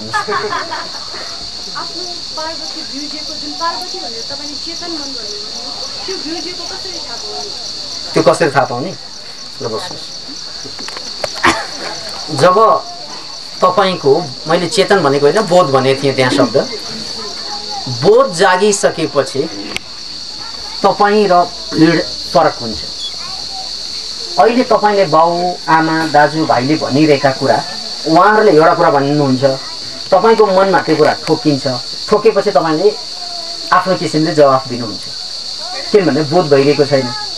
तर जब बोध जाग्छ नि, त्यो बोध जागिसकेपछि मेरा आमा बाबाले जे कुरा भन्नुभएको छ म छर्लङ्ग देख्छु त्यसलाई, मलाई बोध हुन्छ त्यो कुरा। अनि त्यो बोध भएपछि यदि जवाफ दिनु आवश्यक छ भने दिइन्छ पनि, यदि जवाफ दिन आवश्यक छैन भने चुपचाप पनि बस्न सक्ने हुन्छ। किन भन्नाले म बोध पूर्ण छु। अहिलेको हाम्रो हालत के त भन्नाले जवाफ दिन आवश्यक भयो पनि नभए पनि दिइरहेका हुन्छौँ। त्यसैले महादेवको एउटा उदाहरण मैले पटक पटक दिएँ। जहाँ काली रिसाइरहेकी थिइन् त्यहाँ महादेवले कालीलाई चाहिँ कन्भिन्स गर्न गएनन्, जबकि काली भनेको पार्वती, पार्वती भनेको उनको श्रीमती। तर कन्भिन्स गर्न गएनन्। उनले के गरे? पल्टिन गए। त्यो पल्टिनुको मतलब के त भन्नाले यो रिसाको बेलामा कन्भिन्स गर्न सकिँदैन। हो, कसले भन्यो उनलाई? त्यही बोध, त्यही अवेरनेस। अब हामी त आमा बाबालाई कन्भिन्स गर्न खोज्छौँ, दाइ भाइलाई कन्भिन्स गर्न खोज्छौँ है। जहाँ कन्भिन्सै गर्नु हुँदैन त्यहाँ कन्भिन्स गर्न खोज्छौँ। रिसाएको बेलामा कहाँ कन्भिन्स हुन्छ कोही है। त्यसकारण यो सबै तपाईँले के गर्नुहुन्छ के गर्नु हुँदैन भन्ने कुरा त्यो अवेरनेस, त्यो बोधले जगाउने कुरा हो। अहिले बोधै नभएको कारणले गर्दा हामीले समस्या झेलेको हौँ। अब अन्तिम उदाहरण मात्रै सुन्नुहोस्। जस्तै म यहाँबाट हिँडिरहेको या साइकलमा हिँडिरहेको त्यत्तिकैमा एउटा मान्छे गाडीमा आइरहेको मैले भेटेँ। भेट्नासाथ ओहो यो मान्छे त मभन्दा जुनियर, कम पढेको, मभन्दा घटिया परिवारबाट आएको, मभन्दा उमेरबाट पनि कम, सबै कुरामा कम, तर म सबै कुरामा ऊभन्दा माथि, म साइकलमा छु, ऊ चाहिँ कार चढेर हिँडिरहेछ या। अनि जेलस भयो, ईर्ष्या भयो है। उसको कार छ, मेरो पनि त हुनुपर्छ है। जसरी भए पनि कार एउटा चाहिँ मभन्दा खत्तमहरूको कार भइसक्यो। अब मेरो नहुने तन्किन्छ, रन्किन्छ, गाला तन्किन्छ मसल्सहरू। किन भन्नाले उसको कार छ, मेरो छैन। ऊ मभन्दा कमजोर, तर ऊ कहाँ पुगी हो। यो ईर्ष्याको कारणले गर्दा अब त्यो गाडी ल्याउनको लागि तपाईँले के अपराध गर्नु पर्यो? क्षमताले भ्याएको भए पहिल्यै गरिन्थ्यो कि? त्यो गाडी ल्याउनको लागि तपाईँले के गर्नु पर्यो? नचाहिने काम गर्नु पर्यो। अब यो त्यो नचाहिने काम गर्न राजी हुन्छ मान्छे। किन भन्नाले त्यहाँ ईर्ष्या जागेको छ। मलाई पनि कार चाहियो। हेर्नुहोस् है, अब ऊ कारको लागि अपराधी बन्न सक्छ। जसरी नेपालमा अहिले डकैत भइरहेका छन् है, एकपछि अर्को। अहिले पनि समाचारमा आइरहेको छ। जसरी चाहिँ इन्डियामा ठुला ठुला गिरोहहरू हुन्छन्, विदेशमा बसेर देश सञ्चालन गर्छन्, त्यस्तै गिरोह नेपालमा पनि बन्न थालेको छ। अस्ति हेमाङ्ग दीक्षितलाई गोली हानेको त्यस्तै गिरोहले भन्ने कुरा समाचारमा आइसकेको छ। ऊ बस्छ सिङ्गापुरमा र त्यहाँ बसेर नेपालका चाहिँ गुन्डाहरूलाई, नेपालका अपराधीहरूलाई सञ्चालन गरिरहेको छ। अनि त्यो मान्छे, त्यो गुन्डा कुनै बेलामा के त भन्नाले ब्ल्याक टिकट बेच्ने, कुनै बेलामा चाहिँ एउटा सानो पसल दोकान थापेर बस्ने। यही ईर्ष्याको कारणले गर्दा अरूले कार चढेर जाने, हिँड्ने, म चाहिँ यस्तो सानो पसल थापेर बस्ने, म पनि पैसा कमाएर देखाइदिन्छु। देखाए, अहिले ऊ चाहिँ करोडपति तर अपराधी। हेर्नुहोस् है, पुग्न त पुग्यो नि, सफल त भयो नि उसको हिसाबले, तर ऊ अपराधी बन्यो। किन भन्नाले त्यही बोध नजागेको कारणले गर्दा। यदि बोध भएको भए के हुन्थ्यो? त्यहाँ मैले त्यो साइकलमा म आफू चढ्दैछु, ऊ गाडमा आए, हो होस खुल्यो मेरो। के त भन्नाले होस के खुल्यो? मनमा आएका कुराप्रति। ओहो यो मोरा, मभन्दा कमजोर, मभन्दा खत्तम, मभन्दा घटिया मान्छे, मभन्दा कम बुद्धि भएको मान्छे, उसले यत्रो कारमा चढ्ने भन्ने मनमा आए। आउना साथ मलाई बोध जाग्यो, अवेर भएँ। ए यो त मेरो विचार पो, मेरो विचार भयो। किन भन्नाले मलाई कार चाहिएकै छैन, किनभने मेरो हैसियत त्यहाँ छँदै छैन। अनि त्यो कार भएर म सुखी हुने पनि होइन। मलाई चाहिएको त ज्ञान हो, मलाई चाहिएको त मुक्ति हो, मलाई चाहिएको त स्वास्थ्य हो। त्यसकारण राई हात मिला, अब अपराधी भएन। यदि तपाईँले बोध भयो भने अपराधबाट जोगिन्छ। आमा बाउसितको झगडा, समाजसँगको झगडा, बेवकुफीसँग के हुन्छ? नाता टुट्छ। हो त्यो पोजिटिभ काम हो, आवश्यकै हो भने ठिक छ, प्रेरणा लिने हो त्यसबाट। ए यो त पोजिटिभ काम हो, त्यसकारण मैले गर्नुपर्छ, म जानुपर्छ अगाडि, त्यो पनि भन्ने बोधैले हो। त्यसकारण हामी बोधो भन्छौँ हामीलाई। त्यही बोध नभएकोले विचार छ, इन्टेलेक्टले काम गर्छ, तर अवेरनेसले काम गर्दैन। याद राख्नुहोस् यो कुरा, इन्टेलेक्टले काम गरेको छ, अवेरनेसले काम गरेको छैन। यसलाई तपाईँ अझै स्पष्ट बुझ्ने हो भने तपाईँ गाडी चलाएर हिँडिरहनु भएको छ, तर चाहिँ सन्नाटामा, राति सन्नाटामा गाडी लिएर स्पिडमा कुदाइरहनु भएको छ बाई रोडमा, तर तपाईँको गाडीको सम्पूर्ण लाइट बिग्रियो भने के हुन्छ? स्पिडमा छ, लाइट छैन, निष्पट अँध्यारो छ, अब हुन्छ हालत के? एक्सिडेन्ट। किन भन्नाले कहाँ रोक्ने तपाईँले? बाटै देखिँदैन, किनभने लाइटको गयो। अब या त गाडी हाँक्नु भएन, हाँक्यो कि एक्सिडेन्ट हुन्छ। हाम्रो जीवन त्यस्तै हो, अगाडि बढिरहेछ, कमाइरहेका छौँ, बिहे गरिरहेका छौँ, लभ गरिरहेका छौँ, बच्चा जन्माइरहेका छौँ, सबै गरिरहेका छौँ, स्पिड त गइरहेकै हो नि, तर जहिले पनि भए मात्रै छ मनमा। किन त भन्नाले लाइट छैन क्या। त्यो लाइट नभएको कारणले हामीलाई चाहिँ भय भएको। छोरा पनि छ, छोरी पनि छ, सबै कुरा छ, किनभने गाडी भनेको त्यही हो, तर मनमा शङ्का छ, पीडा छ, जहिले पनि डर छ सबै बार पनि। किन भन्नाले देयर इज नो लाइट। त्यसकारण जब मान्छेले ज्ञान प्राप्त गर्छ त्यसलाई इनलाइटन भनिन्छ। इनलाइटनमेन्ट भनेको अब मेरो चेतनामा ज्योति बल्यो, अब मलाई थाहा हुन्छ, अब म एक्सिडेन्टमा पर्दैन, अहिले हाम्रो होल मान्छेहरूको लाइफ एक्सिडेन्टमा परिरहेछ। अब लभै गरिन्छ त्यो अँध्यारोमा है, सबै कुरा अँध्यारोमा गरिन्छ नि भन्नाको मतलब मलाई थाहा नै हुँदैन योसँग बिहे गरेर कहाँ पुग्छु के थाहा, बच्चा जन्माइसकेको हुन्छ, जन्माएर त्यसैले माग्न आउने हो कि के थाहा, केही पनि थाहा छैन, तै पनि जन्माउँछु किन सबैले जन्माएको छन् के थाहा मलाई। यसरी मलाई अन्ध दौड कसले लगाइदियो त भन्नाले बोध नभएकोले। त्यसकारण जब तपाईँ बोधमा आउनुहुन्छ अनि सेन्सर हुन्छ, हो लाइट भएपछि गाडीले ए यहाँ जानु हुँदैन, यहाँ भिड छ, यहाँ जानुपर्छ, यहाँ बाटो छ, यहाँ रोक्नु मिल्छ, यहाँ रोक्नु मिल्छ, सबै कुरा थाहा हुन्छ, लाइट चाहिन्छ। त्यसकारण बोध माने light, the light of the heart. We don't have light. त्यसकारण बेहोसमा आमा बाबाले हामीलाई जन्माइदिए, बेहोसमा हामीले छोराछोरी जन्माउने कोसिस गर्छौँ, बेहोसमा बिहे गर्छौँ, बेहोसमा बच्चा जन्माउँछौँ, बेहोसमा जागिर खान्छौँ, सबै बेहोसमा। किन भन्नाले यी जम्मै कुराले हामीलाई पीडाइ मात्र दिइरहेको छ अहिलेसम्म। त्यसकारण लाइट छैन। गुरुजी प्रणाम। हजुरको प्रवचनमा भन्नुभएको थियो कि आत्मा अजर अमर हुन्छ, त्यसको अन्त्य हुँदैन र विश्वमा पहिलेको भन्दा जनसङ्ख्या वृद्धि भइरहेको छ कि त्यो चेतना पनि एमिबा जस्तै धेरै टुक्रामा टुक्रिएर विभिन्न खोल या शरीरमा प्रवेश त गरेको होइन। इन्दिरा तिमिल सिन्हा, इन्दिराजीको। अब के बुझ्ने भन्नाले शास्त्रकै कुरा बुझौँ। ईशावास्यमिदं सर्वम। यो संसारमा जे जति छ यो कागज, यो कागजभित्र इलेक्ट्रोन प्रोटोन न्युट्रोन हुन्छ है, कार्बन भयो, कार्बनभित्र इलेक्ट्रोन न्युट्रोन प्रोटोन हुन्छ। अनि त्यो इलेक्ट्रोन प्रोटोन न्युट्रोनको डेफ्टमा गयो भने त्यहाँ एनर्जी हुन्छ। हो त्यो एनर्जीको पनि ब्याकमा गयो भने के हुन्छ, त्यहाँ प्योर कन्सियसनेस हुन्छ, आत्मतत्त्व। त्यसकारण तपाईँले यो कागज जुन भन्नुभयो यो पनि मान्छे हो, यसले पनि सास फेर्न थाल्छ है, यो पनि मान्छे हो। तर अहिले यसको अवस्था मान्छेको अवस्था छैन, यो पनि आत्मतत्त्वै हो। अहिले पदार्थ तत्त्व छ, तर जब डेफ्टमा गइन्छ यो आत्मतत्त्व बनिन्छ। जस्तै यो आगो होइन नि अहिले, तर जलायो भने त आगो निस्कन्छ नि। त्यस्तै अब आत्माको कुरा गर्दा सबै आत्मा हो। तपाईँले जसलाई पदार्थ भन्नुभयो रुख, त्यो पनि आत्मै हो। तपाईँले क्यामेरा, त्यो पनि आत्मै हो। तपाईँको चस्मा, त्यो पनि आत्मै हो। यो कुरा तपाईँलाई प्रमाण चाहियो भने यो त भेग लाग्यो। अब वैज्ञानिक प्रमाण दियो भने तपाईँ झसङ्ग हुनुहोला। जस्तै अहिले वैज्ञानिकहरूले भर्खरै मात्रै सफल भएको, भर्खर भनेको 8-10 वर्षमा सफल भएको कुरा के त कि हाम्रो यो क्लोनिङबाट हाम्रो सेल जहाँबाट निकाले पनि त्यहाँबाट मान्छे जन्माउन सकिन्छ।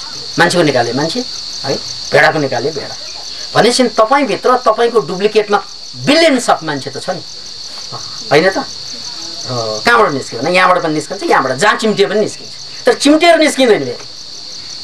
तर त्यसको त्यो सेललाई यदि फर्टिलाइज गर्ने सिस्टम बनाउने हो भने त्यसबाट त बन्दो रहेछ मान्छे। अब गुरुजी म यो एउटा 1000वटा कसरी हुनसक्छ भनेर सोध्यो भने त्यही हो, त्यसलाई कल्चर गर्नुपर्छ। त्यस्तै यो त शरीरको कुरा भयो, यसबाट पनि म बनाउन सकिन्छ, तर डेफ्टमा जानुपर्छ। त्यसकारण ईशावास्यमिदं सर्वम, यो सारा संसार जे जति देख्नु भएको छ त्यो जम्मै ईश्वर हो। अब सबै ईश्वर, सबै आत्मा, त्यही आत्मा चाहिँ बोधो हुँदै गएपछि चाहिँ पदार्थ बन्ने हो, त्यही पदार्थ चनाखो हुँदै गएपछि आत्मा बन्ने हो। त्यसकारण तपाईँले चाहिँ त्यो डन्डी त्यहाँ परिरहेको छ नि, भोलि गएर त्यो मान्छे भएर हिँड्न थाल्ला के भयो? त्यसकारण त्यो सिम्पल कुरा, भेरी सिम्पल, सबै आत्मा हुन्। आदरणीय गुरुदेव, सादर नमन। देशले यो द्वन्द्व र युद्धको पीडाले मुक्तिको बाटो लागेका बेला फेरि अर्को तन्त्रको कुरा, द्वन्द्व बढाउने त होइन, विकास सेवाल नुवाकोट। त मैले अघि पनि भने 3 थरीका मान्छे। मानसिक रोगीले के गर्छ भन्नाले ऊ पोजिटिभ कुरामा पनि नेगेटिभ खोज्न थाल्छ, उनलाई पोजिटिभ कुराले पनि राहत दिँदैन त्यो मानसिक रोगी है। अनि मानसिक रूपमा ठिकठिकैको मान्छे जो हामी जस्तो सामान्य मान्छेले पोजिटिभ कुरामा पोजिटिभ देख्छ, नेगेटिभ कुरामा नेगेटिभ देख्छ। अनि ज्ञानी मान्छेले के देख्छ भन्नाले नेगेटिभ कुरामा पनि पोजिटिभ देख्छ। तपाईँ कहाँ पर्नुभयो? देशले यो द्वन्द्व र युद्धको पीडामा मुक्तिको बाटोतिर लाग्नका लागि फेरि अर्को तन्त्र कुरा, द्वन्द्व बढाउनु त होइन, यहाँ पनि शङ्का गरेको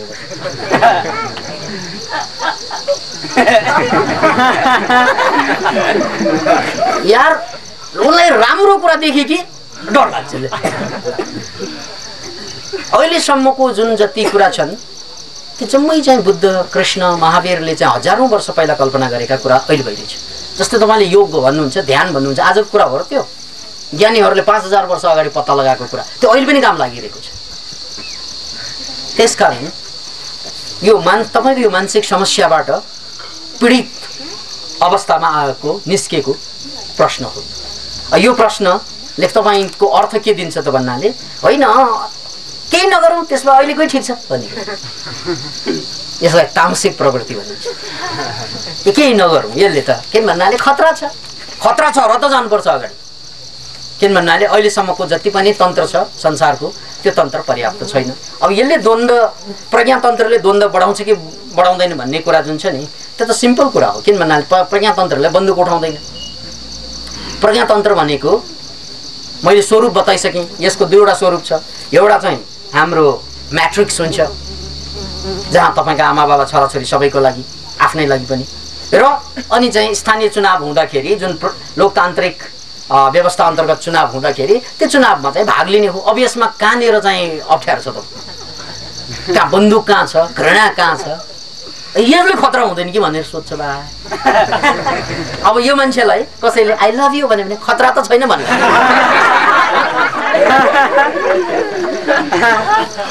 किन भन्नाले हिजोको लभले नै यस्तो पारिसक्यो आजकोले के गर्नेवाला मेरो आमा बाबाको लभले नै म जस्तो मूर्ख जन्माइसक्यो अब के पार्नेवाला त्यसो नभन्नु न यार हरेक कुरामा नेगेटिभ कुरा खोज्ने काम यो हाम्रो मानसिक कमजोरी हो यसबाट बच्नुहोस् हरेक नेगेटिभ कुरामा पोजिटिभ खोज्नुहोस् बर ताकत छ भने तर पोजिटिभ कुरा आउँदाखेरि नेगेटिभ नखोज्नुहोस् किन भन्नाले त्यो स्वभावै नै थाहा हुन्छ माओवादीहरूले बन्दुक उठाउँदाखेरि हामीले रगतको खोला बगाएर यो देशलाई बदलिदिन्छौँ भनेर अगाडि बढे नि त्यो बेला पनि मान्छेले साथ दिए उनीहरूलाई त्यो बेला पनि प्रश्न गरेनन् र उनीहरू चाहिँ अगाडि बढ्दै गए अब भन्नु होला अब 13,000 15,000 कति मान्छे मर्यो अब यो मर्नु भनेको राम्रो हो कि नराम्रो हो त्यो त को मरेकोमा निर्भर हुन्छ मर्नु नराम्रो हो भने चाहिँ दिनदिनै खसी किन काटिन्छन् मरिरहेका छन् बिचरा कुखुरा काटिन्छन् दिनदिनै माछा काटिन्छन् ले त्यो मरेकोलाई नराम्रो कसैले भन्दैन खाइरहेको जाए त्यहाँ त्यसलाई भोज भनिन्छ कि त्यसलाई मोज भनिन्छ त्यसकारण एउटा कुरा मर्नु भन्नु हो मर्ने को मर्ने शरीर मर्नु हो फेरि आउला के भएर गएर अर्को खोल लिएर आउला किन भन्नाले जसले यो जीवनमा मर्नुमा आफूलाई धन्य ठान्छ त्यही मर्ने नहो जसले बाँच्नुमा धन्य ठान्छ त्यही बाँच्ने नहो त्यसकारण तपाईँ यो कचकच गरेर नबस्नु यार आदरणीय गुरुजी प्रणाम सत्य एउटा बाटो बिनाको भूमि हो यस भनाइको के होला विस्तृत यस भनाइको मर्म विस्तृत रूपमा पाए धन्य हुने थिए जय गुरुदेव जय सचिता श्रीमाल मनोक्रान्ति त सचेताजी यो भनाइ कृष्णमूर्ति जिद्दु कृष्णमूर्तिको उदाहरण गर्नुभयो तपाईँले सत्य एउटा बाटो विहीन भूमि हो कृष्णमूर्तिले कतै भनेका थिए कि सत्यको लागि कुनै बाटो हुँदैन त्यसकारण चाहिँ त्यो भूमिमा जानको लागि सबै बाटो छोड्नुपर्छ अब बाटो छोड्नलाई बाटोबाट हिँड्नुपर्छ गजब छ कुरा बाटो छोड्नलाई के बाटो हुनु पर्दैन पहिला नभएको बाटो कहाँबाट छोड्नु यहीँनिर सबभन्दा गाह्रो जटिल दर्शनको समस्या छ बुद्धले के भन्नुभयो भने यो सारा दुःखको कारण हाम्रो तृष्णा हो तृष्णा इच्छा त्यसकारण तृष्णा चाहिँ छोड्नुपर्छ अब तृष्णा छोड्ने तृष्णा होइन त तृष्णा भनेको इच्छा अब मैले इच्छा छोड्नुपर्छ अब म इच्छा छोड्छु भन्नु पनि इच्छै गर्ने होइन त्यो इच्छा त बाँकी रह्यो नि अरू जम्मै इच्छा हट्यो यो इच्छा आएर बसिदियो त्यसकारण बुद्ध चाहिँ जन्मेको 2500 वर्षपछि 2550 वर्षमा पनि मान्छे बुद्ध भएन किन भन्नाले गाह्रो कहाँ भयो इच्छा छोड्नु भन्यो छोडिदिए फेरि चाहिँ इच्छा छोड्नु अर्को इच्छा भयो क्यान यु इमेजिन इट दर्शनको जटिलता कृष्णमूर्तिले पनि त्यही कुरा भनेको हो सत्य बाटो विहीन अवस्था हो बाटो बिनाको भूमि हो अब बाटो बिनाको भूमि भनिसकेपछि के हुन्छ त भन्नाले तपाईले त्यहाँसम्म पुग्नको लागि त्यहाँसम्म पुग्नै पर्दैन तपाई जहाँ हुनुहुन्छ त्यहाँ बसेर जागे हुन्छ तपाई त्यहाँ बसेर अवेयर भए हुन्छ जागृत भए हुन्छ भन्नुको कुरा त्यो हो तात्पर्य चाहिँ त्यही हो र यसको अर्को तात्पर्य के हुन्छ त भन्नाले यसको भूमि नभएको यो यस्तो भूमि हो जसको बाटो नभएको कारणले गर्दा यसमा यात्रा गर्नै पर्दैन चुपचाप जहाँ छ बस्नु अनि अवेर बोध भएर आफ्नो क्रियाकलापलाई हेर्नु, sitting silently, doing nothing, and spring comes, grass grows by itself भन्ने जैन बुद्धिज्मको भनाइ यहाँनिर मिल्न आउँछ। केही गर्नु पर्दैन, केही प्रयोग नगर, प्रार्थना नगर, ध्यान नगर, साधना नगर, केही नगर। अनि के गर्ने त भन्नाले बोधपूर्वक जे गरियो त्यसमा बोध हो, बस त्यहाँ बाटो चाहिँदैन भन्ने कुरा। अब जे गरियो त्यसमा बोध हुनको लागि कसरी हुने त त्यो भन्ने प्रश्न त उठ्छ त्यहाँ। किन भन्नाले त्यो बोध त अहिले भइरहेको छैन। यहाँनिर दर्शनको जटिलता छ। त्यसैले कृष्णमूर्तिले 40 वर्ष प्रवचन दिइसक्नु भएपछि के भन्नुभयो भने, मैले 40 वर्ष प्रवचन दिँदै हिँडेँ, लाखौं करोडौं मान्छेलाई सुनाएँ आफ्नो कुरा, तर मेरो कुरा बुझ्ने एकजना पनि मैले भेटाएको छुइनँ। Can you imagine it? 40 वर्षमा अब यस्तो कुरा कहाँ बुझ्छ मान्छेले? सत्य एउटा बाटो बिनाको भूमि हो भन्छ, बुझेन। त्यसैले हामी के भन्छौँ भन्नाले यो कुरा गलत होइन, ठिक हो। कुरा हरेक कुरालाई चाहिँ हामीले त्यो किन गलत हो भनेर सोच्ने होइन, किन सही हो भनेर सोच्ने हो। यो कुरा ठिक हो, तर त्यो ठिक ठाउँसम्म पुग्ने कसरी? कृष्णमूर्तिका शिष्यहरू त्यसरी चाहिँ पुग्न सकेनन्। कृष्णमूर्तिकै भनाइअनुसार पनि 40 वर्ष व्याख्या गर्दा पनि भने अब यो पनि तरिका भएन रहेछ।